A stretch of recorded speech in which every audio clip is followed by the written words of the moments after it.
If, like us, you live in a first world country, this is quite a rare occurrence. Here at a place called Corringham on the Thames estuary, an immense international company, DP World, is building a brand new port. They've been doing it for years. It takes 4 or 5 years to put a port like this together, and this year, at the back end of 2013, their port, London Gateway, starts to work. Today on the 1st of March, we're standing actually on the quayside at Gateway, waiting for the Zhenhua 26 to come in. She's coming all the way from China, bringing the first batch of 3 quayside gantry cranes that load and unload ships. By the time the port starts operation, October, November, they'll have 8 of them, and they'll be able to handle just one of the world's largest container ships. That's at any one time, of course. Over a week they'll be able to handle anything up to a dozen or more, depending on loading and unloading requirements. This first batch of 3 cranes, along with straddle carriers and automatic stacking cranes already delivered, will take around a month to get up and running, and they'll be used to train staff and test systems before operations begin.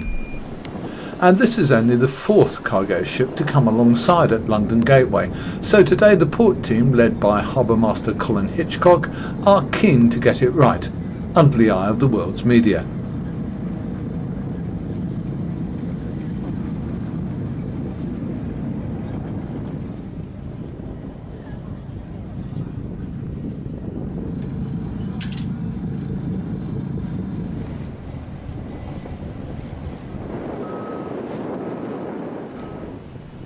With the ship in position, we had a chat with London Gateway's Chief Executive Officer, Simon Moore.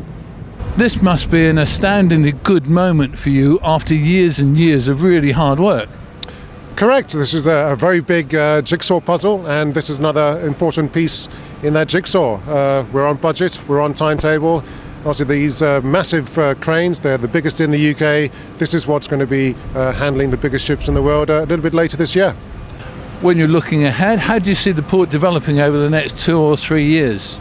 Well, we've got a massive market on our doorstep. 40% of the UK population then lives within London and the southeast. London for 2,000 years was our national hub port, going back to Roman times. So this is all about location and recreating the ingredients that made London the biggest port in the world. So we've dredged for 100 kilometres. We're now standing on a new piece of land. If you were here a few months ago, we would have been in the river. So we're about making the UK more efficient, more effective, and taking costs out of the supply chain and giving shipping lines the best chance to fill their ships up. Exciting times ahead, Simon. It's been exciting for the last few years, and it will continue to be so. We look forward to opening in the 4th quarter of this year.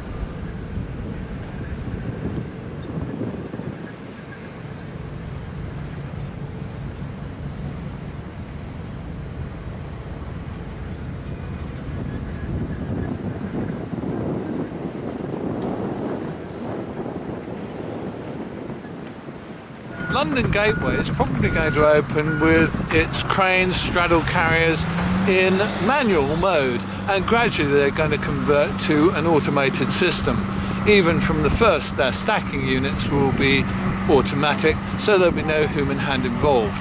It'll be an interesting thing to see because it's the first time that's happened in the UK. They'll be opening their first berth in Q4 2013. The second berth will open 6 months later, and the third berth 6 months after that.